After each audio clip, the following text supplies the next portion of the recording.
Buenas tardes. Buenas tardes, Carolina. ¿Cómo está? Chao. Omar, María José, ¿qué tal? Mucho gusto. De casualidad, ¿estará lloviendo por donde estarán ustedes? Yo estoy en Misco y sí está brisando, licenciado.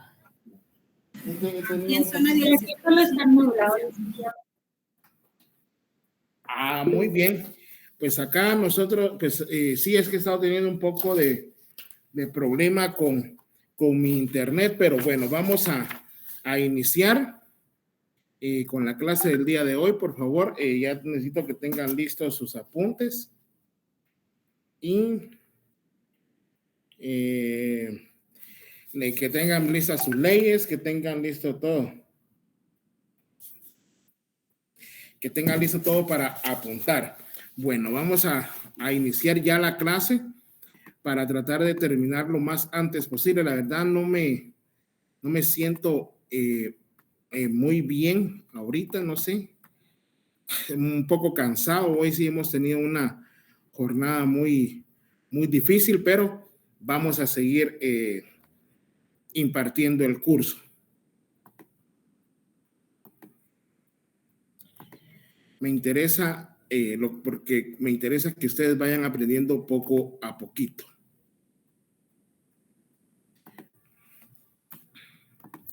Bueno, iniciamos, ¿verdad? Hemos visto pues que durante nuestra clase hemos aprendido lo que es un órgano administrativo, qué es la administración pública, qué es el derecho administrativo, qué principios los rigen, cuáles son las normas fundamentales de nuestra cátedra. Hemos visto también que por medio de los órganos administrativos, cómo es que se conformaban, cómo ya sabemos diferenciar entre un órgano administrativo colegiado, un órgano administrativo de carácter unipersonal, un órgano administrativo de carácter constitucional, un órgano administrativo de carácter infraconstitucional. Hemos visto cuáles son las funciones, cuáles son las competencias que tenemos que entender por competencia, y es aquel acto en donde pues la propia ley va a establecer cuál es el ámbito de actuar dentro de cada órgano administrativo, ¿verdad? Es decir, son esas manifestaciones de voluntad que realiza el Estado por medio de sus órganos donde se hace palpable la administración pública. Hemos visto también, por ejemplo, que no es lo mismo una facultad, que no es lo mismo una atribución, etcétera. Hemos visto que la competencia únicamente puede ser otorgada por la ley. Y precisamente, pues todo esto, todo lo que es la administración pública, constituye un conjunto de elementos que están en orden armonioso.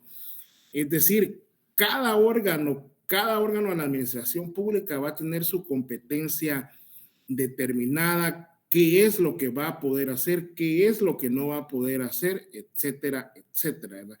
Y, por ejemplo, tenemos ahorita no sé si han visto ustedes las noticias, pero con relación a la candidatura del doctor Manuel Valdizón, pues hay una disyuntiva, ¿verdad? Existe una disyuntiva, sobre todo la forma en que fue inscrito. No sé si están enterados ustedes de Realidad Nacional con relación a ese tema en específico. Sí, licenciado, yo vi que el Tribunal Supremo Electoral le revocó al final su participación para diputado.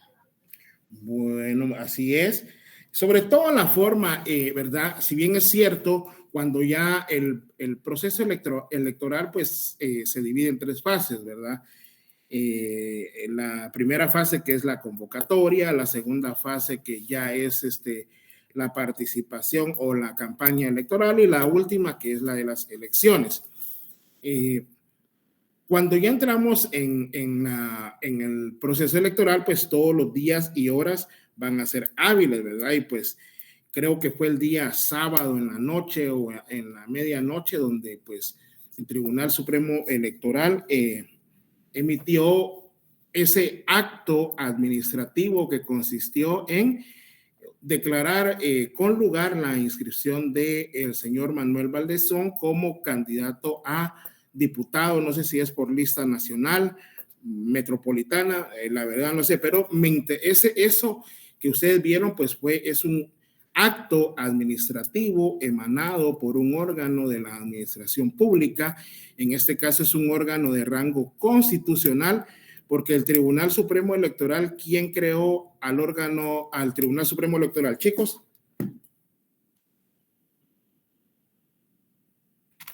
¿En dónde fue creado ese órgano?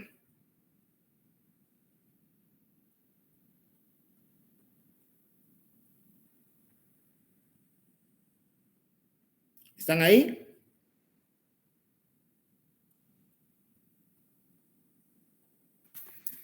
¿Tienen problemas con su internet? ¿Cómo dijo la pregunta, Eric? Disculpe. ¿Qué clase de órgano por la ley que lo creó es el Tribunal Supremo Electoral? Por favor, Zacarías Bamaca. Buenas tardes. Yo tengo ahí conocimiento que está ahí dentro de la Constitución Política de la República de Guatemala, Alec. Por lo tanto, es un órgano de rango constitucional. Es un órgano administrativo de rango constitucional, ¿verdad? ¿Y qué ley es que rige al Tribunal Supremo Electoral? ¿Cuál es su ley específica? ¿La ley electoral y de partidos políticos? La ley electoral y de partidos políticos. Pues el día de hoy vamos a entrar en una discusión, ¿verdad? Acerca de, como lo adelantaba bien nuestro compañero Omar Chacón, con relación a que el propio Tribunal Supremo Electoral pues había revocado su resolución que había dictado. Lo que quiero yo en esta tarde pues ya dejarles claro, pues esas son las clases de actos administrativos, ¿verdad? Que es lo que se refiere nuestra clase el día de hoy. Los actos administrativos va a ser esa declaración unilateral de la voluntad realizada por el Estado. Ahí en su propia, en la gráfica, en la diapositiva, pues es obvio que únicamente van a ser los órganos administrativos que conforman la administración pública los competentes para emitir un acto o una resolución administrativa dentro del ámbito de su competencia. En el caso que nos ocupa, pues estamos hablando acerca de el proceso electoral con relación a la procedencia o no procedencia de la inscripción de X del candidato ya indicado a través de sus órganos administrativos. ¿Qué órgano administrativo fue el que emitió la resolución? En el caso que nos ocupa.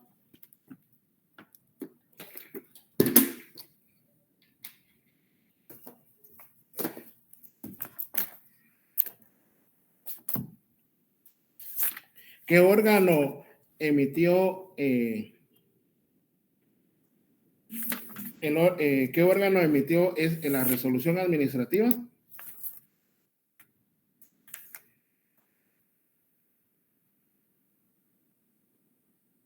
¿Están ahí o no están ahí, chicos? ¿O no tienen ganas de recibir clases el día de hoy? Bien, licenciado. Bien, Lick. Ya lo indicamos. ¿Qué órgano fue el que emitió la resolución? El Tribunal Supremo Electoral. El Tribunal Supremo Electoral. Y en primera instancia, es que miren, esta clase, chicos, de Derecho Administrativo, es bien importante que ustedes estén en el Tribunal Supremo. Si no tengan pena hablar o decir lo que ustedes consideren pertinente. Esta clase es fundamental porque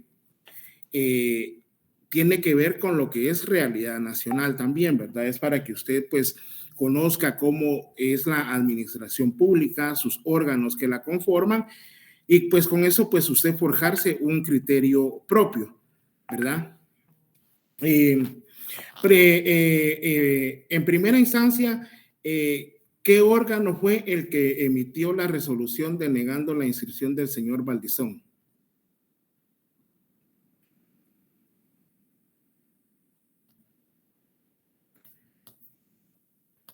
Estimados alumnos.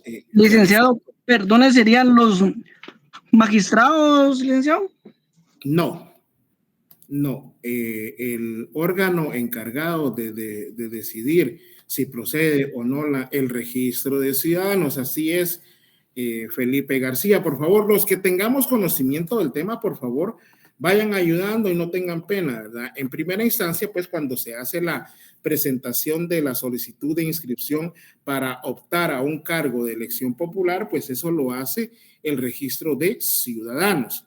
El registro de ciudadanos le había indicado al señor Balizón que no podía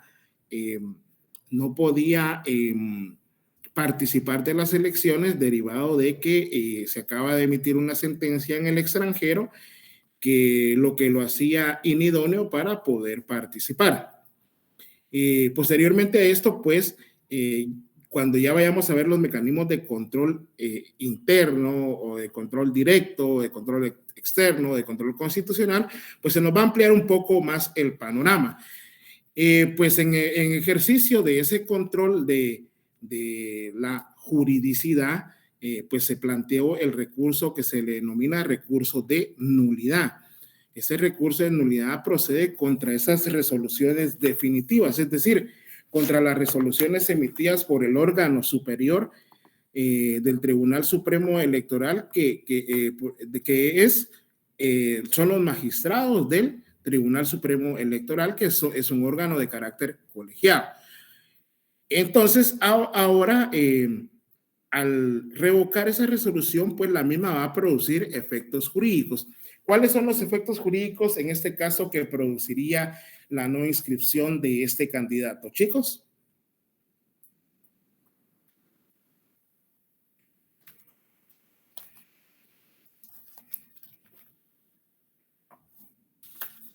Es bien sencillo, solo por simple lógica. Que ya no participaría, licenciado. El efecto jurídico es precisamente ese, José David, así es, que él no puede participar, o en su caso, como lo vamos a ir discutiendo poco a poco, es que en realidad hay dos vertientes de cómo se podría atacar la situación de este candidato en sí. Perdón, chicos. ¡Achú! ¡Salud! Yo mismo me di salud. Entonces, si se dan cuenta, con este caso ilustrativo concreto, pues nos vamos dando cuenta de en qué consisten esos actos administrativos. Actos administrativos en sentido estricto va a ser ya sea un acto propiamente realizado por un órgano de la administración pública o una resolución que emita cualquiera de los órganos de la administración pública. ¿Alguna pregunta hasta acá? Sí, licenciado.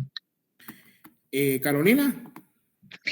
Bueno, pero ya le había, lo que pasó con el tribunal es que ellos se retractaron, pero el que se retracte quiere decir que primero le dijeron que sí. Y entonces, ¿por qué entran en esta ambivalencia? Eso lo vamos a ir viendo ahorita con el desarrollo de la clase, y esto nos va a amarrar a nosotros las otras clases que hemos visto, ¿verdad? Bueno, para los que estamos en la clase, vamos a ir explicándolo poco a poco, ¿verdad, Carolina?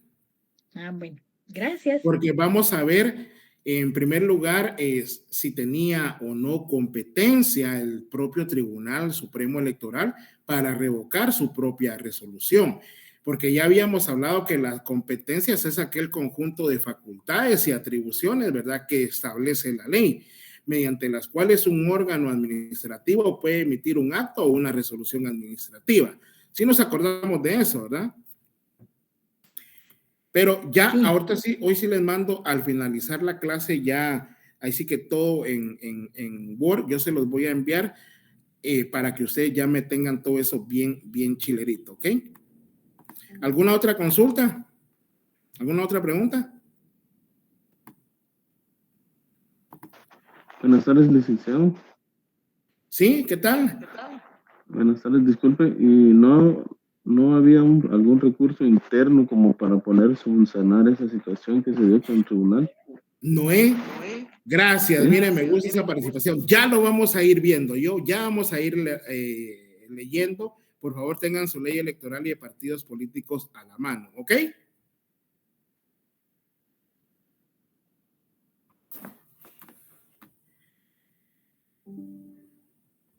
Ok, Noé. Sí, licenciado, sí, gracias. Muy bien. Bueno, solo que quiero que nos quede claro el tema, ¿verdad? Ustedes ya recibieron Derecho Civil 4, ¿verdad? Sí, Bueno, pero bueno, vamos a empezar con ese tema. Los actos administrativos, es decir, esos actos o esas resoluciones administrativas pueden ser de carácter general o de carácter concreto. De carácter general es cuando van a ser de aplicación para una colectividad, para un grupo, para una población o para toda la población.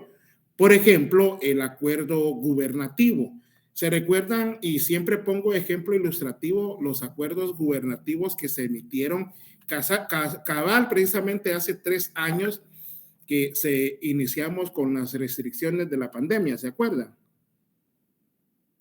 sí. Ese fue un acto administrativo que emitió el presidente de la República en Consejo de Ministros y era de observancia general, ¿sí o no? Sí. Ahí está. Entonces, ese es un acto administrativo que emite el gobierno por medio del presidente de la República en Consejo de Ministros y que es de observancia general. También tenemos como ejemplo los acuerdos que emite un ministerio y que, por ejemplo, un acuerdo que emita el Ministerio de Educación que sea de observancia general para todas las instituciones que conforman dicho ministerio. Entiéndase, una directriz que se debe de observar por parte de todo el magisterio, etcétera, un cambio dentro del pensum de estudios de los alumnos, etcétera, etcétera. También un acto administrativo de carácter general puede ser un acuerdo de una corporación municipal, ¿verdad? Les hablaba yo, por ejemplo, de un alcalde, pues que por medio del consejo municipal emitieron un acuerdo en donde pues se prohibía la entrada y salida de las personas de dicho municipio. O por ejemplo, ahorita, no sé si vieron ustedes la noticia, no me acuerdo en qué municipio fue, que una corporación municipal pues emitió un acuerdo municipal en donde prohíben que se pongan cualquier clase de propaganda electoral en los postes.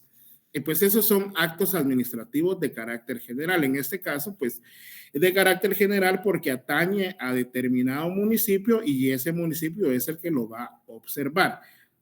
¿Estamos claros con estos actos o resoluciones administrativas que se pueden emitir? Fue en Santa Catarina Pinula, sí. Ahora, que sea legal, no sé, ¿verdad? Porque considero yo que ese acuerdo de la corporación municipal transgrede lo que establece la ley electoral y de partidos políticos. Luego, contrario a los actos administrativos de carácter general, pues tenemos esos actos concretos, es decir, esos actos que se van a individualizar hacia una persona determinada, ¿verdad? En donde, por ejemplo, tenemos una resolución administrativa. Yo como administrado, voy a la Municipalidad de Guatemala y solicito pues una exoneración del pago de multas del impuesto único sobre bienes inmuebles y pues la municipalidad me responde mediante una resolución emanada del Consejo Municipal en donde me va a indicar si procede o no mi petición. También puede ser por medio de una licencia municipal que yo solicite a determinada municipalidad o puede ser una sanción administrativa, ¿verdad? Por ejemplo, yo soy cuentadante en una institución pública y me pueden sancionar o incluso a los partidos políticos se les puede sancionar, por ejemplo, con lo que establece el artículo. Ahorita estoy viendo, chicos, el artículo 90, ¿verdad? En el artículo 90 establece el mismo en el inciso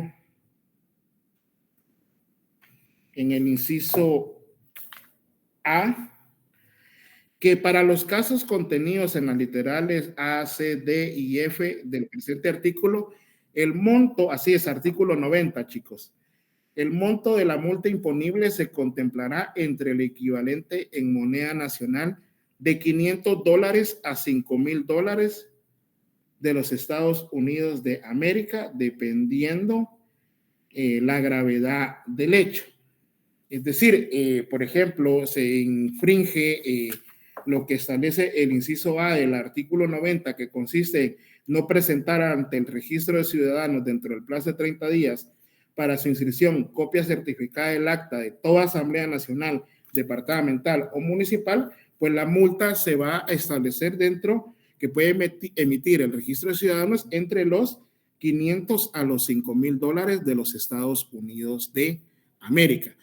También una resolución o un acto administrativo son esas famosas multas que pueden imponer pues las empresa municipal de transporte, denomínese Metra, y así sucesivamente. Entonces, cuando los actos o resoluciones administrativas van dirigidas a una colectividad, decimos que estos son de carácter general. Y cuando ya se aplican a un caso específico, a un caso concreto, pues ya decimos que es un acto o resolución administrativa concreta. ¿Alguna pregunta hasta acá? ¿Se oye bien mi voz?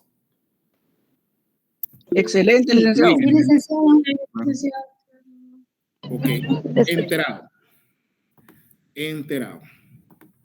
Licenciado, disculpe. Shamie, El artículo 90 es de la ley electoral y de partidos políticos. Gracias, licenciado. Muy bien. Sin embargo, habíamos visto en nuestra definición que es sin embargo, no más sin embargo, ¿oyeron, chicos?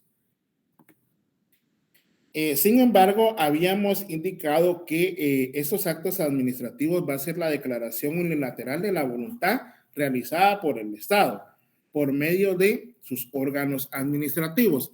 Y pues yo ya me había adelantado a ustedes, por ejemplo, cuando les dije si ustedes ya habían estudiado su derecho civil.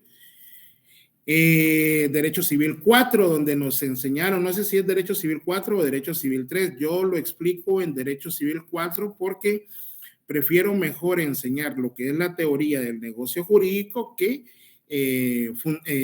circunscribirme a los contratos de carácter civil, porque para mí es necesario mejor que conozcamos todo lo que se refiere al negocio jurídico, porque si nosotros observamos las normas que conforman, que deben establecerse, observarse para la realización de un negocio jurídico, pues ya es mucho más fácil o atacar un negocio jurídico cuando nosotros lo tengamos que hacer en nuestro ejercicio profesional o la realización de un contrato de carácter civil. Entonces, yo a mis alumnos les explicaba, ¿verdad? Por ejemplo, un acto jurídico es un hecho realizado de manera externa que es sin la voluntad, que no hay voluntad del ser humano, pero sin embargo va a producir efectos jurídicos. Y el ejemplo clásico que yo pongo es aquel en donde hay una construcción y, por ejemplo, un pedazo de bloque, de ladrillo, qué sé yo, cae de ese edificio y lamentablemente cae sobre una persona y le produce la muerte. Ahí hay un hecho jurídico que no está dominado por la voluntad de una persona o del hombre, sin embargo va a producir efectos jurídicos. En este caso, en primer lugar, pues la muerte de la persona, que cambia pues el estatus jurídico de la misma, que ya no va a ser una persona viva.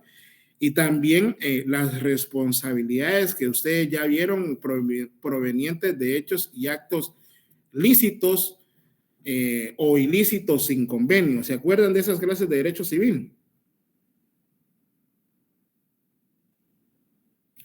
O, por ejemplo, un acto jurídico que es aquel que sí está emanado por la voluntad, en donde una persona pues decide circunscribir su actuación dentro de algunas de las normas de carácter civil y que va a producir efectos jurídicos. Un ejemplo es pues la celebración de matrimonio.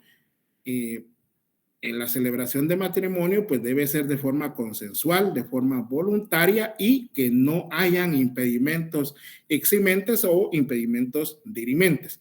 Esta es la analogía que yo utilizo para explicar lo que vamos a ver ahorita o que ya tienen en su pantalla. Sí les aparecen las diferencias entre acto administrativo y hecho administrativo. Muy bien. Excelente. Entonces, al igual como en civil o se equipara más o menos a lo que vemos nosotros en derecho civil, pues el acto administrativo es aquella declaración unilateral de voluntad, porque como ya vimos en la definición, es el Estado a través de sus órganos administrativos el competente para realizar un acto o emitir una resolución jurídica. En ese sentido, y que va a producir efectos jurídicos. Ya vimos que estos actos jurídicos pueden ser de carácter general o de carácter concreto.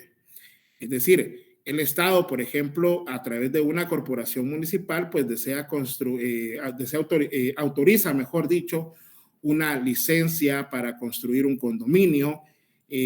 Por ejemplo, el Ministerio de Comunicaciones y Transportes, por medio de la planificación respectiva, pues deciden la construcción de una carretera nacional en determinado lugar de la República de Guatemala. La Superintendencia de Administración Tributaria, pues es el ente encargado de recaudar los impuestos de los contribuyentes, etcétera, etcétera. Todos esos son actos administrativos. Por ejemplo, yo voy al Registro Nacional de las Personas y efectivamente lo que yo quiero pues es obtener mi documento personal de identificación, pues el Registro Nacional de las Personas me lo debe extender. Es un acto administrativo y está dominado pues es esa declaración unilateral por parte del Estado dependiendo del órgano, ya sea un órgano centralizado, desconcentrado, autónomo en sí. Contrario a esto, pues también tenemos, como ven ustedes en su pantalla, lo que son los hechos administrativos. Estos van a ser acontecimientos que se producen de manera externa también, pero aquí no media la declaración de voluntad del Estado. Muchas veces pues se pueden dar dentro de la administración pública y puede que produzcan o no produzcan efectos jurídicos. Por ejemplo, volvemos a la pandemia del año 2020, en donde efectivamente fue una pandemia de carácter mundial. Ese fue un acontecimiento que no dependía de la declaración de voluntad del Estado de Guatemala, sino que por medidas de carácter global o general, pues el presidente de la República emitió esas disposiciones. Las municipalidades emitían también sus propias disposiciones. El Congreso de la República, por medio de decretos, pues otorgó ese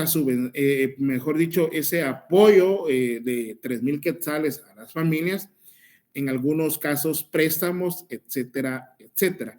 Entonces, o por ejemplo, lo que sucedió con el huracán Mitch, creo que fue allá en el año de 1999, ¿verdad? En donde eso va a producir efectos jurídicos y algunos guatemaltecos, no sé si alguien me puede ayudar, creo que en Estados Unidos también produjo efectos jurídicos en donde se les dio a las personas un estatus de protección temporal. No sé si a los guatemaltecos le otorgaron. ¿Alguien que me pueda ayudar con eso, por favor? No, licenciado, no les dieron TPS, no lo aprobaron. Solo fue a los hermanos de la República de Honduras y a los hermanos salvadoreños, ¿verdad? Exacto, a los salvadoreños y hondureños sí les dieron TPS. Muy bien, pero nosotros, gracias a Dios, pues somos gente trabajadora y pues ahí dentro de esas limitantes, pues ahí están nuestros compatriotas allá en Estados Unidos, pues trabajando duro, ¿verdad? Yo la verdad les animo mucho, chicos, a que amemos mucho a Guatemala, porque Guatemala es bella con todos los problemas que cargamos en nuestros hombros, ¿verdad? Pero bueno, ya me estoy saliendo del tema. Entonces, sabemos ahora ya la diferencia entre lo que es un acto administrativo y un hecho administrativo. O si alguien tiene alguna duda.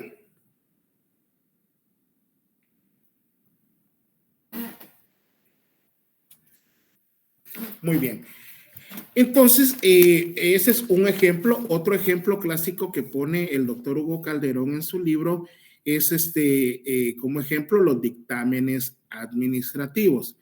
Los dictámenes administrativos van a ser opiniones que se le van a solicitar al órgano técnico o legal que tenga el órgano administrativo, o en su caso se pueda solicitar a otra institución, y que, como ya habíamos visto, tiene su ley de lo contencioso administrativo. Silic. En el artículo 3, por favor, me pueden leer donde dice es prohibido. ¿Lo leo? Por favor. Ley de lo contencioso administrativo. Sí. Artículo 3 dice formalic. Sí, desde donde dice es prohibido. Artículo 3, forma. Es prohibido tomar como resolución los dictámenes que hayan emitido un órgano de asesoría técnica o legal. ¿Solamente? Así es, solamente. Entonces, en ese sentido, estos dictámenes administrativos van a ser simple y sencillamente opiniones. Pero como les decía, les hice yo a ustedes la acotación siempre en su momento, pues en Guatemala muchas veces no sabemos distinguir, como dice la canción, ¿verdad? Y copiamos, pero copiamos mal muchas veces. Incluso diferencias entre acto administrativo, están viendo, no, todavía, ahorita vamos a entrar, chicos, ahorita vamos a entrar a la diapositiva. Es que hoy no quise poner la cámara porque no puedo ver la interacción con ustedes y me interesa mucho la interacción. Bueno, pero a petición del compañerito o compañerita, pues vamos a ver en qué consiste un dictamen administrativo. Pero antes les hacía la acotación. Fíjense que en tiempos de la Comisión Internacional contra la Impunidad, en conjunto con la Fiscalía Especial contra la Impunidad, se dio un fenómeno bien duro, porque ellos muchas veces imputaban a los asesores de las distintas instituciones, les imputaban delitos por emitir un dictamen administrativo. Sin embargo, a los que yo les he enseñado penal, cuando nosotros establecemos el elemento subjetivo, el elemento objetivo del tipo, pues establecemos que cada delito que establece la ley, pues va a señalar siempre a un sujeto activo. Y yo les decía siempre que si la ley no señala como sujeto activo a la persona, pues ahí ya hay ausencia de acción, porque no existe tipicidad con relación a la determinada persona. Pero vamos a ver qué es un dictamen administrativo. En ese sentido, yo quiero que ustedes, yo creo que tal vez no se ve muy bien, pero los dictámenes administrativos son estudios técnicos o jurídicos realizados por un órgano asesor. Muchos órganos de la administración pública, por eso es la famosa siempre crítica a los famosos asesores, ¿verdad? Es que saber ni qué asesores, por ejemplo, incluso ayer mi hijo que cuestiona mucho, a él le gusta mucho lo político, creo yo, y él fue el primero que indicó qué clase de asesores tiene el tribunal, ¿verdad? Entonces yo siempre le he dicho, mire, antes de emitir una opinión, pues realicemos el análisis del caso correspondiente, como lo vamos a hacer nosotros ahorita. Entonces, estos dictámenes administrativos son estudios técnicos o jurídicos realizados por un órgano asesor. Aquí el fundamento de esto lo tenemos en el artículo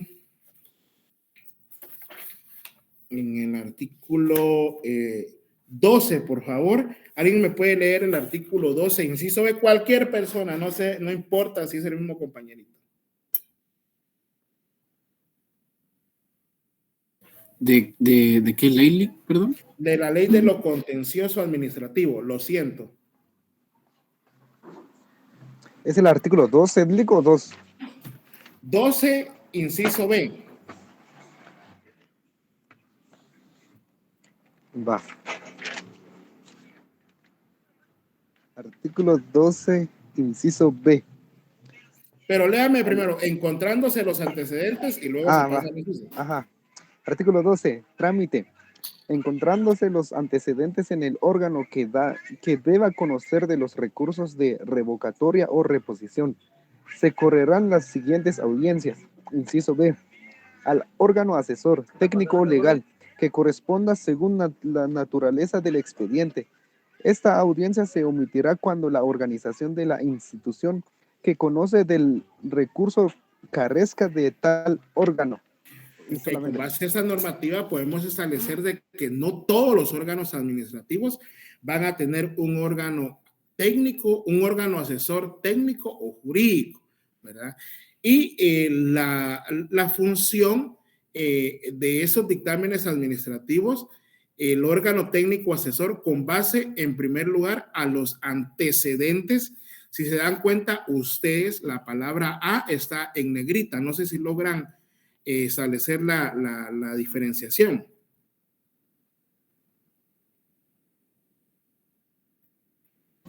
Sí, licenciado. Los antecedentes del caso, consideraciones técnicas o legales, vemos que la letra C está en negrita. Arriba A, conclusiones, también la letra C está en negrita. Y emite su opinión y su recomendación, porque precisamente los dictámenes administrativos van a tener en primera función esa naturaleza, ¿verdad? Para determinar, van a finalizar en una opinión. Entonces, en ese sentido, la palabra que se forma con esas iniciales que están en negrilla es la palabra acorde. Cuando si usted se acuerda de esa palabra acorde, pues ya va a tener fácil entender que es un dictamen administrativo.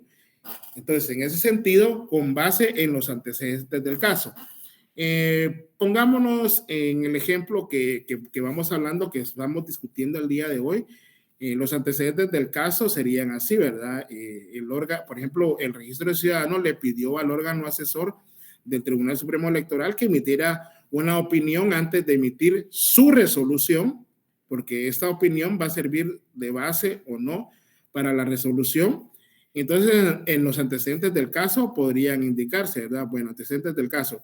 El señor Manuel Valdizón solicita su inscripción como candidato a diputado por listado nacional, por ejemplo, ¿verdad?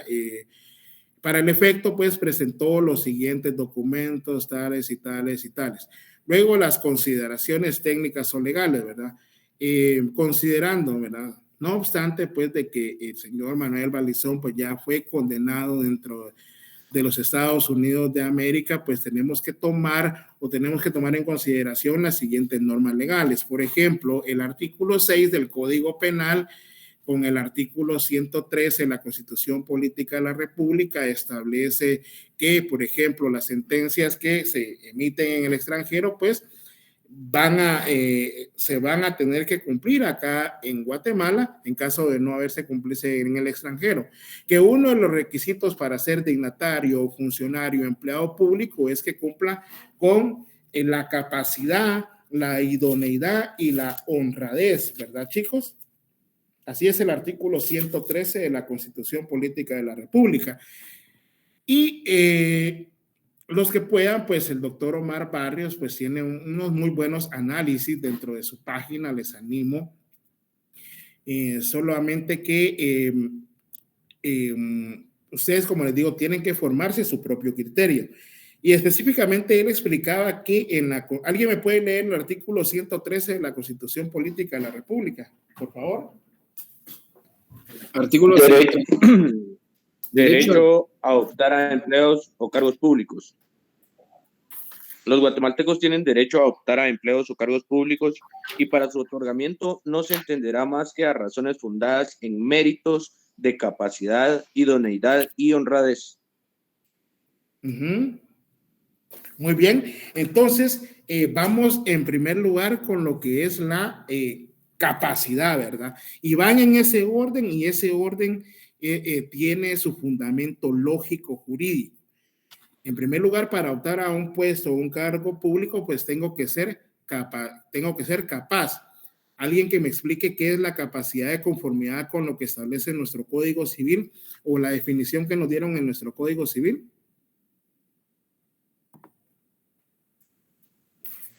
Mayor de 18 años, Lick. Y que no haya sido declarado en estado de interdicción, ¿verdad? Pero la capacidad es un atributo de la personalidad que consiste en que yo como persona pues puedo ser sujeto de derechos y obligaciones, que no tengo un impedimento de carácter mental, ya sea transitorio o permanente, y que me va a permitir ejercer cualquier actividad de forma o de una manera integral, ¿verdad, chicos? Entonces, si nos preguntamos por la capacidad, pues efectivamente la cumple, ¿sí o no? Porque no ha sido declarado en estado de interdicción. Es correcto, Eli. Sí, licenciado. Luego vamos a la idoneidad. Pues el señor Manuel Valdizón, pues efectivamente tiene una, es idóneo porque ya ha ejercido el cargo, pues, de diputado, ¿verdad? Podría decirse que se podría aprovechar parte de su experiencia, ¿verdad? Si lo vemos desde ese punto, por parte de la experiencia, podríamos decir que es idóneo porque ya ha desempeñado el puesto de servidor público de diputado, de dignatario de la nación, ¿sí? O alguien que quiera discrepar o emitir una opinión. No tenga pena, aquí todos estamos para emitir opiniones.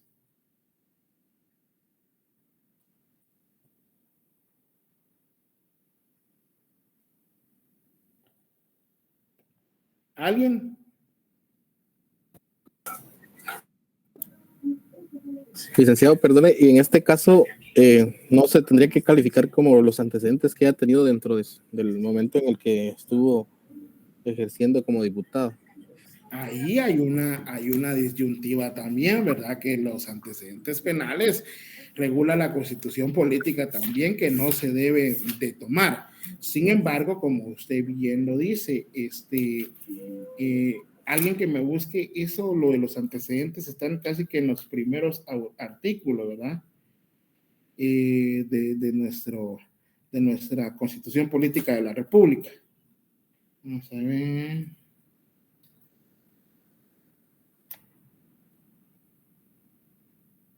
Aquí está, artículo 22.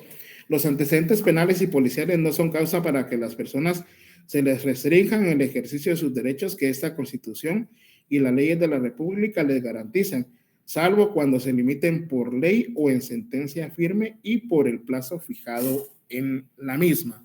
Artículo 22 de la Constitución política. Sin embargo, el requisito de honradez es ese requisito que ya no cumple, puesto que ha sido ya condenado precisamente por actividades de carácter ilícito, como lo es lavado de dinero, ¿verdad? Entonces, eso ya no lo hacen elegible para poder tomar posesión en el cargo como diputado, ¿verdad? Entonces, esa es la consideración legal del caso, ¿verdad? Porque estamos en el dictamen, ¿sí? Así podría haber ido. Entonces, dentro de la Constitución, dentro de las conclusiones, pues podríamos arribar a que, por ejemplo, sí cumple con los requisitos porque ya no tiene antecedentes penales, ya no tiene antecedentes policíacos. Sin embargo, tampoco se cumplió con el requisito de que la pena se extingue, les expliqué yo a mis alumnos de penal, ¿verdad? Por cumplimiento de la misma. ¿Sí o no? ¿Se acuerdan? Es correcto. Sí. Y no era lo mismo porque son dos términos que muchas veces no los entendemos nosotros. Extinción de la responsabilidad penal, mejor dicho, y extinción de la pena. La responsabilidad penal se cumple por cumplimiento de la pena y la extinción de la pena también se extingue por su cumplimiento, pero esto debe conllevar a un procedimiento. Perdón, chicos, perdón, solo quiero ver acá algo.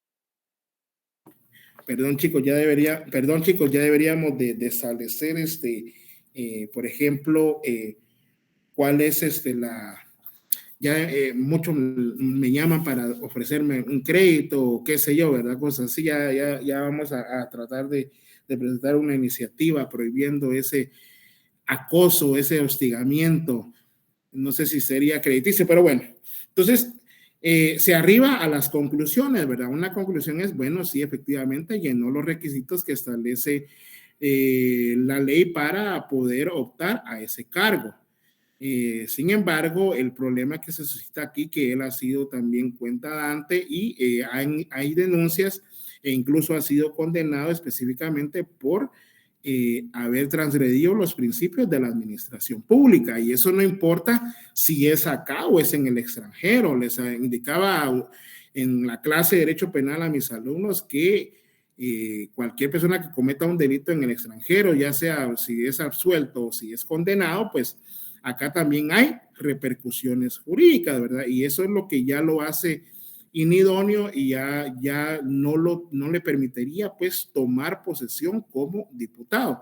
Y entonces pues arribamos a la recomendación de que se debe de negar por las razones expuestas derivado de esos antecedentes, de esas consideraciones legales, de esa conclusión, y pues se emite la opinión respectiva y la recomendación. Eso es en síntesis así a grosso modo lo que es un dictamen. Obvio, ahorita lo estamos haciendo de una manera rápida, pero el dictamen deberá de llevar como mínimo, como les explicaba, en primer lugar los antecedentes, en segundo lugar las consideraciones, ya sean técnicas o legales, luego las conclusiones, la opinión y la recomendación. Eso nos da lo que es la palabra accord, ¿sí?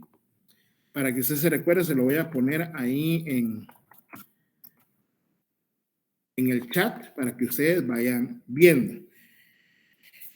Luego entramos ya al tema de las clases de dictámenes, ¿verdad? En Guatemala, pues, en la doctrina vemos o lo que hemos estudiado con los libros de derecho es de que existen tres clases de dictámenes. Tenemos el dictamen facultativo, el dictamen obligatorio y el dictamen vinculante. Vamos con el primero, dictamen facultativo.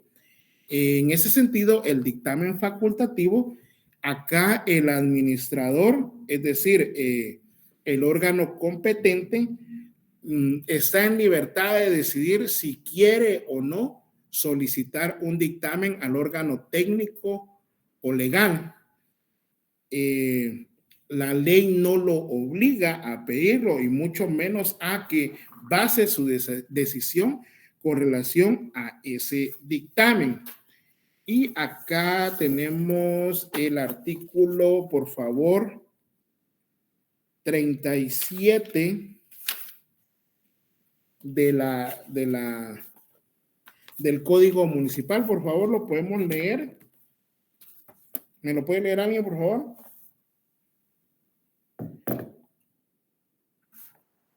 ¿Lo leo, Lick? Por favor. Artículo 37. Dictámenes, informes y asesorías de las comisiones. Las comisiones presentarán al Consejo Municipal, por intermedio de su presidente, los dictámenes e informes que les sean requeridos con relación a los asuntos sometidos a su conocimiento y estudio, así como también propondrán las acciones necesarias para lograr una mayor eficiencia en los servicios públicos municipales y la administración en general del municipio. Ahí, por favor.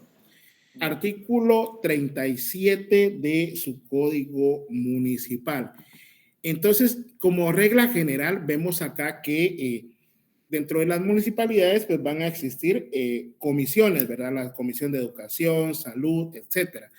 Y estas comisiones, pues efectivamente, acá como regla general indica que se le puede solicitar dictámenes e informes, ¿verdad? Con relación a asuntos sometidos a su conocimiento.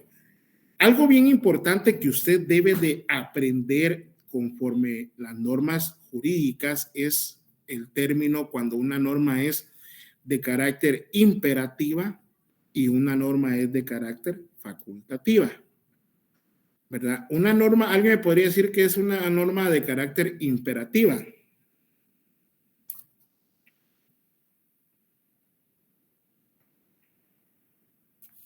Que es de cumplimiento obligatorio.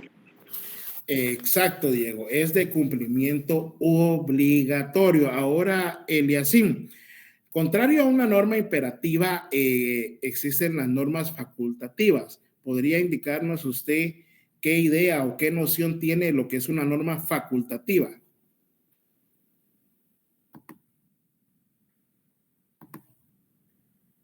Eliasim.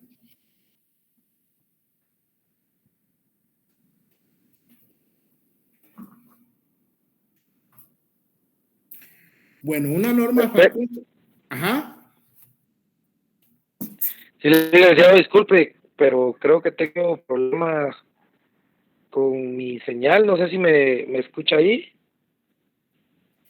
Enterado, sí, le escucho. Muy bien.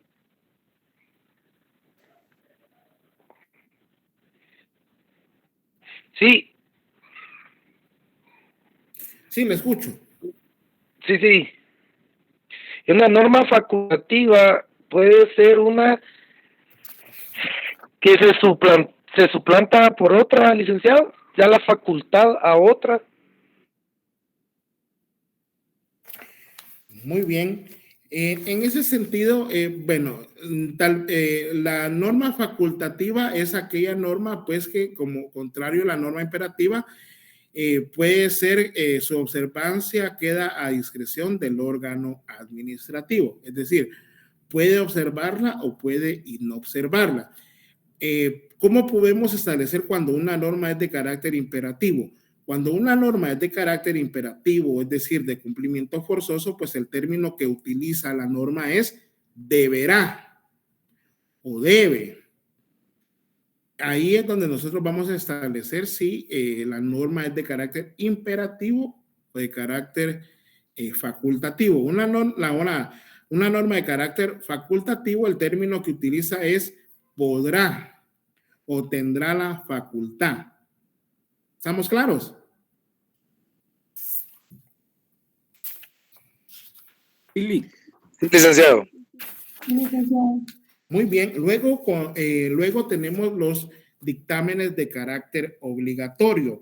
En este sentido, la ley obliga al órgano administrativo a requerir el dictamen, pero, por ejemplo, no obliga a que la decisión se tome obligadamente el contenido del mismo.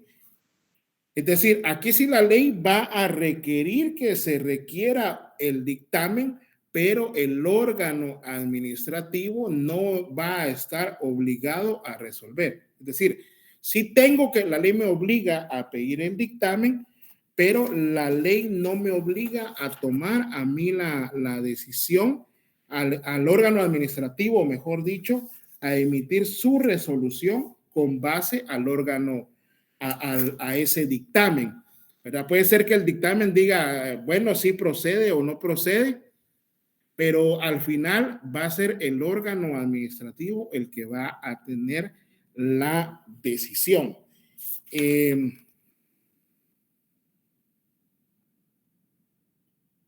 Esto, por ejemplo, lo tenemos en el propio artículo 12 de la Ley de lo Contencioso Administrativo, en donde ahí mismo indica que se puede dar audiencia al órgano asesor técnico o legal para que emita su dictamen, pero si en caso de no tenerlo, pues no hay ningún problema. Es decir, se le corre audiencia al órgano asesor técnico legal, pero si el órgano administrativo no lo tiene, pues efectivamente no es necesario solicitarlo, ¿verdad? O, por ejemplo, o si lo tuviese, no es necesario basar la decisión.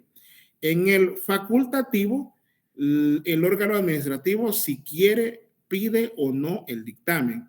En el obligatorio, la ley sí obliga al órgano administrativo a requerirlo, pero el órgano administrativo no está obligado a resolver con base a ese dictamen administrativo.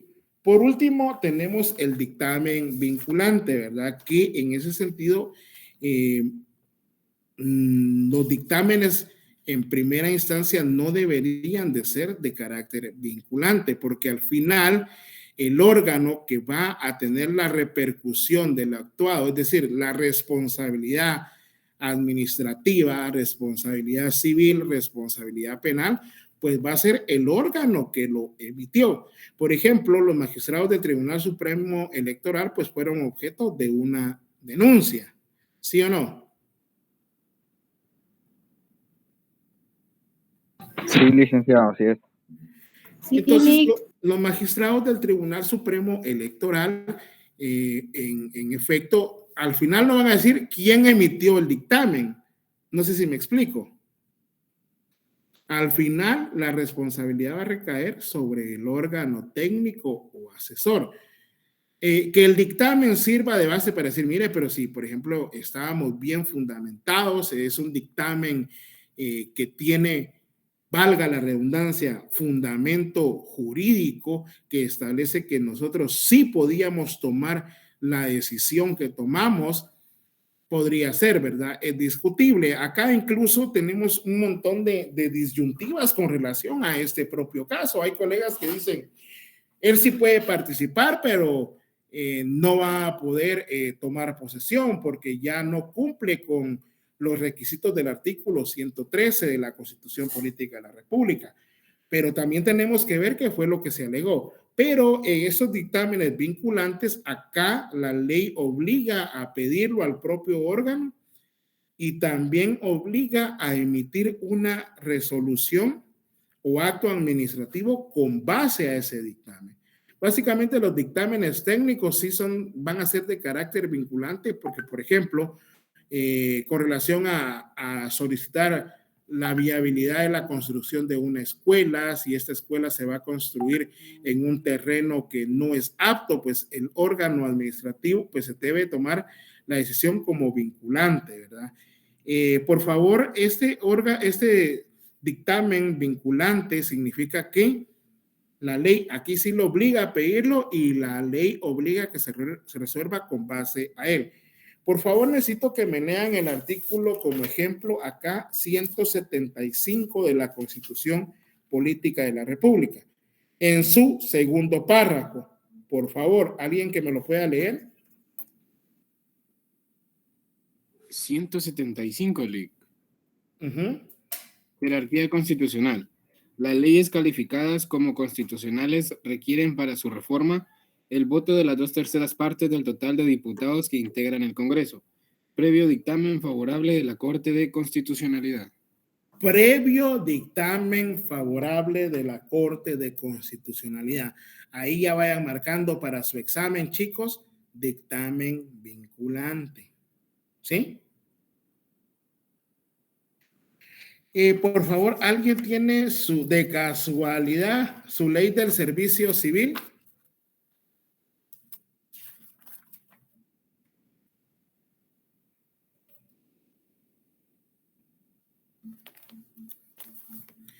E incluso yo les digo que subrayen porque estas son preguntas de privado, chicos. Cuando ustedes se vayan a someter a su examen técnico profesional, le van a preguntar, mire, deme ejemplos de dictámenes que sean vinculantes que establezca la ley.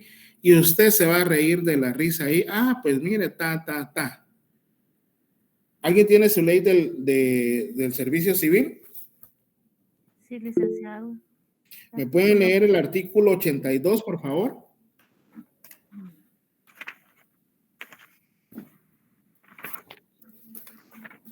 Artículo 82. Supresión de puestos.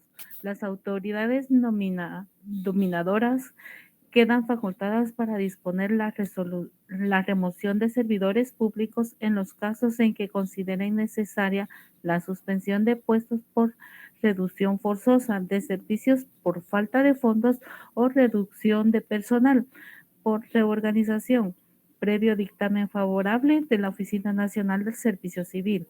En este caso, los servidores públicos tienen los derechos a que se refiere el numeral 7 del artículo 61. Entonces ahí ya vemos también de que la Oficina Nacional del Servicio Civil debe de emitir un dictamen y este dictamen va a ser vinculante. Diego, ¿nos quiere acompañar? ¿Nos quiere aportar algo? ¿Tiene alguna opinión?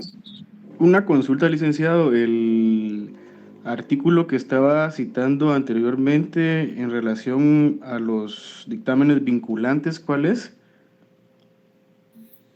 ¿Perdón? 175 de la Constitución. 175, segundo párrafo de la Constitución, 82 de la Ley del Servicio Civil. Ok, gracias. Por favor, les quiero hacer la acotación para que no se me confundan. Ley del Servicio Civil, y les dije el otro día que hay Ley del Servicio Civil del organismo judicial, también la Ley de Servicio Civil del Congreso de la República, Ley del Servicio Civil de las municipalidades y la Ley del Servicio Civil que rige para el organismo ejecutivo. ¿Oyeron? Por favor, viendo.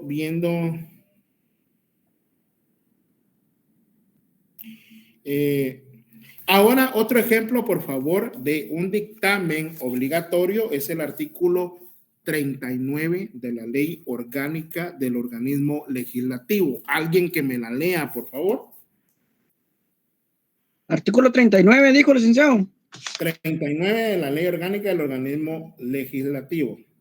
Artículo 39. Dictámenes e informes.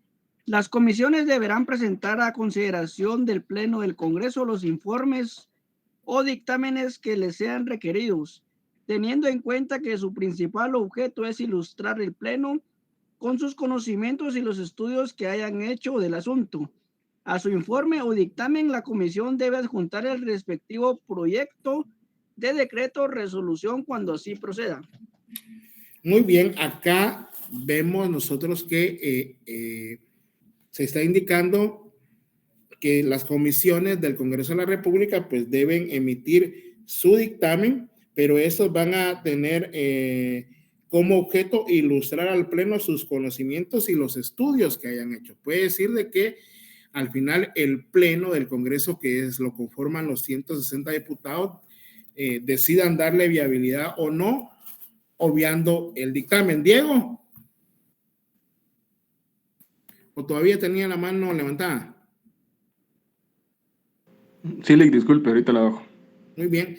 Entonces, en la clase de dictámenes pues, facultativos, para resumir, la ley no obliga al órgano y tampoco el órgano está obligado a basar su decisión en ese dictamen. El obligatorio, la ley exige que se emita dictamen, pero el órgano administrativo no está obligado a basar su decisión en el mismo. Y el vinculante, la ley lo exige y el órgano administrativo debe de emitir su resolución con base al dictamen. Anthony. Buenas noches, Lick. Perdone, el artículo 39 de la ley del organismo legislativo, ese no se ubica en los obligatorios por el hecho de que pues ya es decisión de los mismos. Sí, es obligatorio, Anthony. Ok, perdón, Lick, pensé que era de los vinculantes. Gracias, Lick.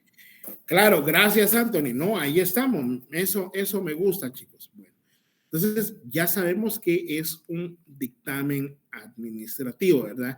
Ustedes como futuros profesionales, pues cuando vayan a trabajar en algún órgano de la administración pública, pues espero que se tomen la molestia de hacer esos estudios y esos análisis respectivos. Continuamos. Y ahora el próximo tema, pues, vamos a ver las características de esos actos administrativos. En la propia definición ya habíamos nosotros acotado que un acto administrativo es esa declaración unilateral donde el Estado refleja su voluntad. Es decir, únicamente es el Estado el que va, dentro del marco de sus competencias, el que va a emitir ese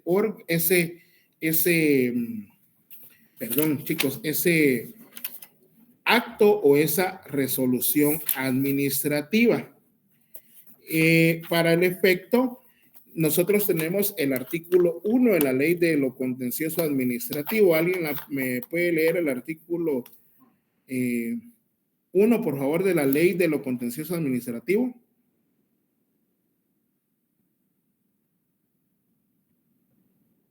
Sí, licenciado. Por favor. Dice artículo 1, derecho de petición.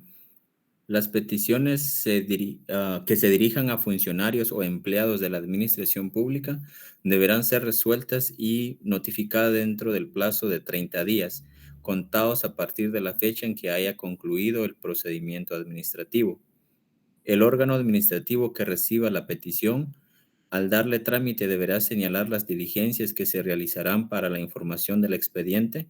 Al realizar la última de ellas, las actuaciones estarán en estado de resolver para el efecto de lo ordenado en el párrafo precedente. Los órganos administrativos deberán elaborar y mantener un listado de requisitos que los particulares deberán cumplir con las solicitudes que les formulen. Las peticiones que se planteen ante los órganos de administración pública se harán ante la autoridad que tenga competencia para conocer y resolver. Cuando se hagan por escrito, la dependencia anotará día y hora de presentación.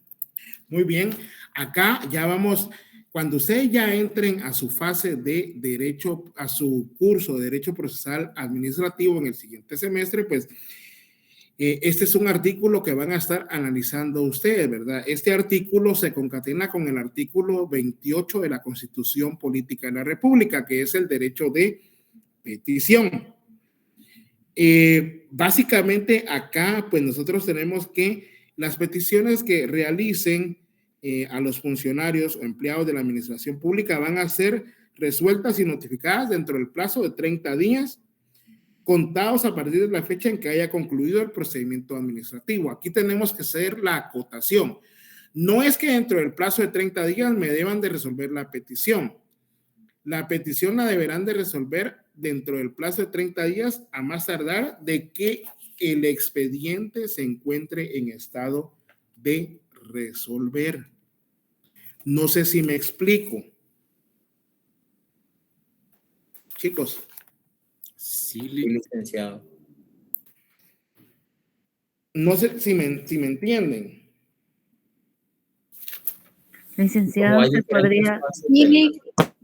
Hay diferentes fases de una solicitud ante un órgano administrativo. Esa solicitud ya tiene que estar en fase de resolver para empezar a contar los 30 días. Eso fue lo que entendí. Así es, en términos precisos, en términos simples, sí. Cuando un expediente, una petición está en estado de resolver es cuando ya el órgano administrativo ha realizado todas las diligencias que deban de realizarse. Por ejemplo, si usted cuando se graduó de nivel medio, pues usted fue al Ministerio de Educación y llevó todos sus documentos, es decir, el certificado de nacimiento, su fotocopia legalizada de su DPI, sus certificados de sus cursos aprobados del ciclo básico, del ciclo intermedio y todo eso. Y le van pidiendo todo eso y usted ya cumple con todos los requisitos que le exige el órgano administrativo por medio de la ley, pues ahí el expediente ya estará en estado de resolver, ¿verdad? A efecto que, por ejemplo, le emitan su resolución que ya lo acreditan a usted como una persona que ya tiene un nivel educativo medio, ¿verdad? O por ejemplo, usted va a solicitar una licencia de construcción, pues efectivamente en el Ministerio de Energía y Minas a usted, por medio de la dependencia administrativa respectiva, pues le van a pedir una serie de requisitos. Por ejemplo, ellos van a decir, para poder ubicar la gasolinera en determinado lugar, pues vamos a hacer una inspección ocular, es decir, van a mandar a personeros del órgano administrativo a verificar si es viable, si no representa algún tipo de peligro la construcción de una gasolinera y todo eso. Y cuando ya se terminen todas esas diligencias, ahí ya el expediente se encuentra en estado de resolver, ¿verdad? Y ahí es donde el órgano administrativo va a tener esos 30 días para resolver esa solicitud. ¿Sí? Ahí apuntaron artículo 28, ¿verdad? Tienen que concatenarlo con el artículo 28. Sí. Por eso el propio artículo 1 de la ley de lo contencioso nos establece, al realizarse la última de ellas, es decir, la última diligencia, y ahí ya el expediente estará en estado de resolver, y es a partir de ahí cuando se computan los 30 días. ¿Estamos? Entonces, dentro de las características es la unilateralidad, y aquí es donde ya vamos a entrar al tema que les decía yo, al tema de la noche, ¿verdad? La revocabilidad. ¿Alguien vio, por ejemplo,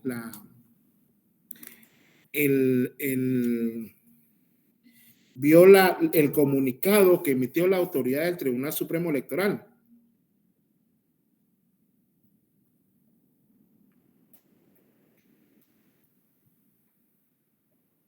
Creo que no, Lee. No. Sí, licenciado. Sí, licenciado. Qué bárbaros, chicos. Entonces, ¿ustedes qué es lo que piensan que es el derecho? Sí, licenciado, sí lo vimos. ¿Qué les dije yo a ustedes al inicio de las clases? Hoy sí los estoy regañando. Al final, al que le interesa es a usted, como les digo yo. Uno ya es abogado, ¿verdad? Les voy a leer. Dice, por tanto, el Tribunal Supremo Electoral revoca de oficio. Revoca de oficio. ¿Qué significa de oficio? Significa que un órgano administrativo puede revocar un acto o una resolución emitida por él mismo porque considera que efectivamente sí se viola el principio de juridicidad, ¿sí? Pero recordémonos del tema de las competencias. El órgano administrativo tiene que tener competencia, que va a ser ese conjunto de facultades y atribuciones, ¿sí? Entonces, vámonos, por favor, al artículo 6 de la Ley de lo Contencioso Administrativo. ¿Alguien que me lo lea rápido, chicos? Artículo 6. Por favor. Revocatoria de oficio. Antes de que las resoluciones hayan sido consentidas por los interesados, pueden ser revocadas por la autoridad que las haya dictado. En este caso, vamos haciendo el análisis jurídico. ¿Qué órgano emitió la resolución? ¿Quién fue el órgano que emitió la resolución de sí otorgar con lugar la inscripción? El Pleno de Magistrados. El Tribunal Supremo Electoral. ¿Y qué órgano fue el que revocó la resolución? El mismo tribunal. El mismo Tribunal Supremo Electoral. Pero ahora vayámonos a la ley electoral y de partidos políticos. Vámonos a la ley electoral y de partidos políticos, y en donde vamos a encontrar lo que es el recurso de nulidad. ¿Alguien me lo puede ubicar, por favor, recurso de nulidad?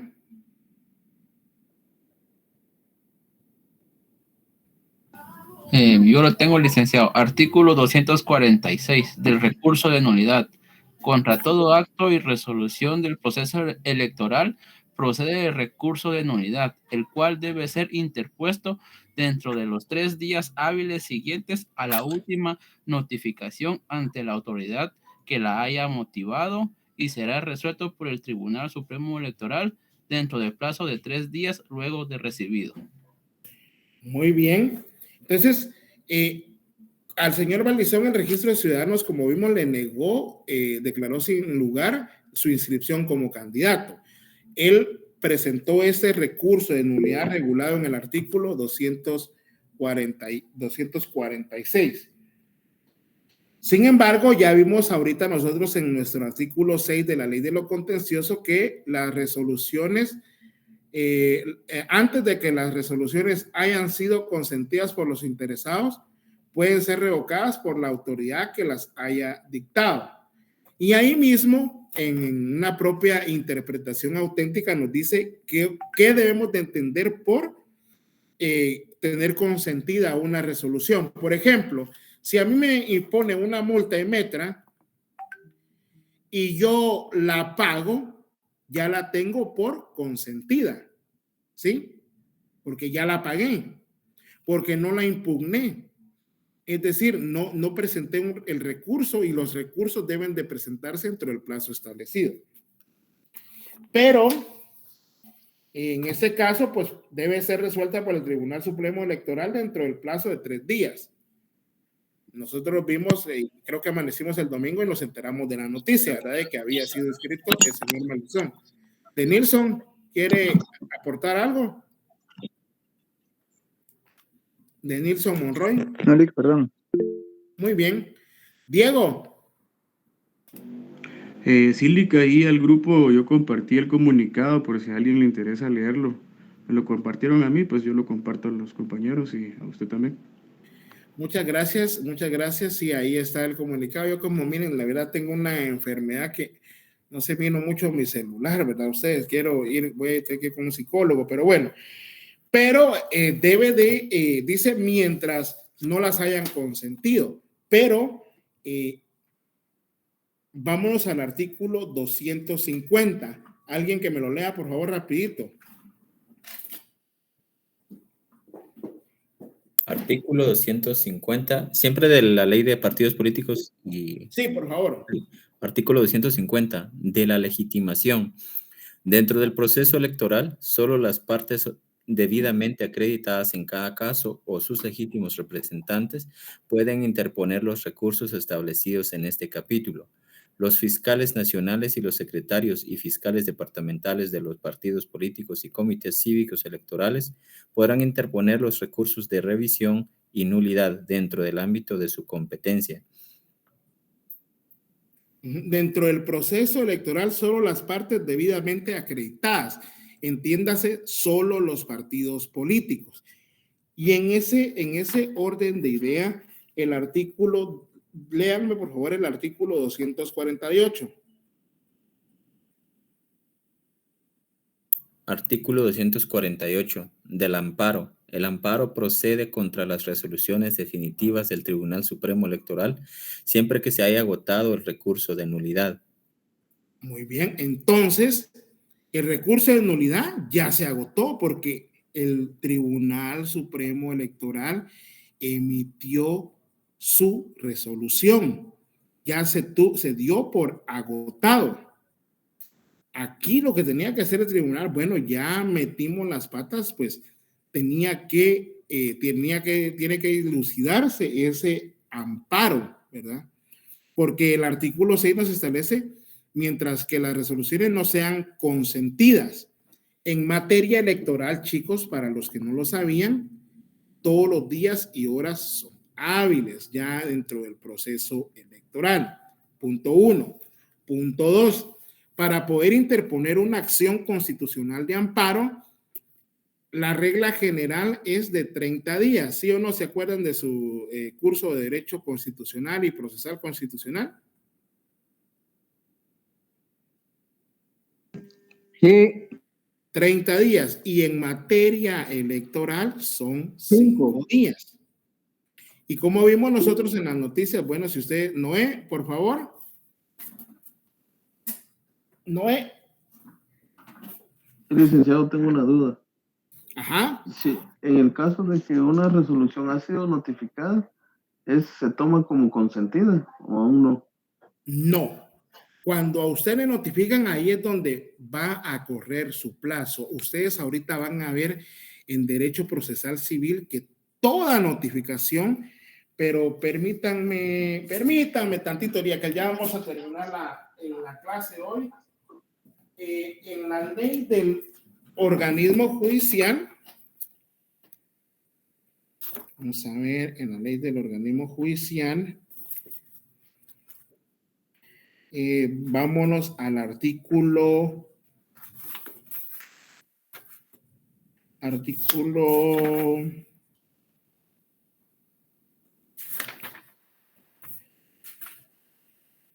permítanme, artículo 45 está lo que es el cómputo de los plazos legales. Gracias, Obed. Perdón, es que hay veces que se mire, tengo tanto que pensar, pero gracias, ¿o yo? Ahí establece que en el inciso F indica en la ley del organismo judicial que todo plazo debe computarse a partir del día siguiente al de la última notificación, salvo el establecido o fijado por horas que se computará como lo establece el artículo 46. Entonces, por regla general, chicos, cada plazo que la ley otorga debe de contarse a partir del día siguiente de la notificación. Eddie. Buenas noches, licenciado. Perdone, espero no sacarlo del rumbo de lo que nos está explicando, pero como las noticias están en desarrollo, me surge una duda. Hay algunos candidatos que ya les dieron su carnet de aceptados dentro del proceso electoral, sin embargo, se están dando ahí noticias de que están girando órdenes de captura. Yo tenía entendido que cuando ya son aceptados como candidatos gozan de inmunidad. ¿Estoy yo equivocado o no? Si usted me pudiera orientar en eso, perdón. Pues fíjese que por dar clases no me he dado cuenta ahorita. La única noticia que vi, que todavía no sé si es confirmada, es de que en contra del diputado Aldo Dávila se giró orden de aprehensión. Debemos de recordar que ese ya pues fue levantado el derecho de antejuicio y todavía no sé si está inscrito, ¿verdad, Eddie? Habría que ver esa posibilidad, pero con relación a su pregunta, sí, todas las personas que están optando a puestos o cargos de elección popular, como lo son ahora las elecciones, pues gozan del derecho de antejuicio. Entiendo, licenciado. Muchísimas gracias. Muy bien, no hay ningún problema. Bueno, chicos, miren, de veras que perdonen, fíjense que ahorita sí los voy a pasar a saludar, pero es que yo sí ¿cómo les digo? Me apasiona dar clases, ¿verdad? Pero para que el propio órgano pueda revocar una resolución o un acto que haya emitido, pues la resolución no debe haber sido consentida. Y el ejemplo clásico que les pongo yo es, si a mí, por ejemplo, la municipalidad me deniega, la municipalidad puede cobrar únicamente los últimos 4 años del impuesto único sobre inmueble, pero hay veces ustedes van a conocer personas que deben hasta 10, 15 años, y como no saben, la MUNI viene y les manda requerimiento de cobro. Y la gente, hay veces que va a pagar, ¿verdad? Entonces, ahí ya consintió la resolución. Pero ¿qué pasa si yo vengo y presento, mire, fíjense que vengo a pagar, necesito que me hagan el cálculo de cuánto es lo que debo yo de los últimos 4 años porque los demás ya prescribieron? ¿Qué pasa si la MUNI me dice, no han prescrito y usted tiene que pagar los 15 años? Si yo voy a pagar, ahí pues yo consentí la resolución. Pero si yo vengo y entonces allá no puede hacer nada la MUNI. Entonces, pero si la MUNI viene y se da cuenta de que sí, efectivamente yo podía, que ellos podían, que ellos debían de cobrarme únicamente los 4 años porque ya había prescrito la obligación, pues ellos pueden revocar de oficio, ¿verdad? Porque yo lo que haría, por ejemplo, es me deniegan esa solicitud sabiendo que solo son 4 años los que me pueden cobrar, pues yo presento, ya sea en su caso, el recurso de revocatoria, si fue un órgano que tiene superior jerárquico, o si fue el Consejo Municipal el que dictó la resolución, mi recurso de reposición. Y ahí la resolución no ha causado firmeza, ¿verdad? Pero en el caso que nos ocupaba, vemos que el Tribunal Supremo Electoral, dentro del ámbito de sus competencias, para mí no tenía la facultad, es poco ortodoxo, es antitécnico, que haya revocado de oficio. Ahora los fines, pues ahí ya sabrán. A mí lo que me interesa es que usted aprenda lo técnico y lo legal. ¿Estamos? Sí, Lick, gracias. Bueno, chicos, Eddie, no sé si tiene otra pregunta. No, licenciado, le agradezco muchísimo por su aclaración, que esté bien. Gracias, muy amable. Bueno, chicos, es un gusto haber estado con ustedes. Ahora mismo les envío yo los temas, todo lo que hemos visto se los voy a mandar en un documento en PDF de Word. ¿Oyeron? Gracias, sí, es que... Gracias, licenciado. Sí, es que hemos Gracias, licenciado. Gracias, licenciado. Gracias, licenciado. Feliz noche. Gracias, buenas noches, Lick. Muchas gracias, licenciado. Ahí pasa el número del psicólogo. Feliz noche. Feliz noche, licenciado. Gracias. Buenas noches, licenciado. Gracias. Se me cuidan, se me cuidan.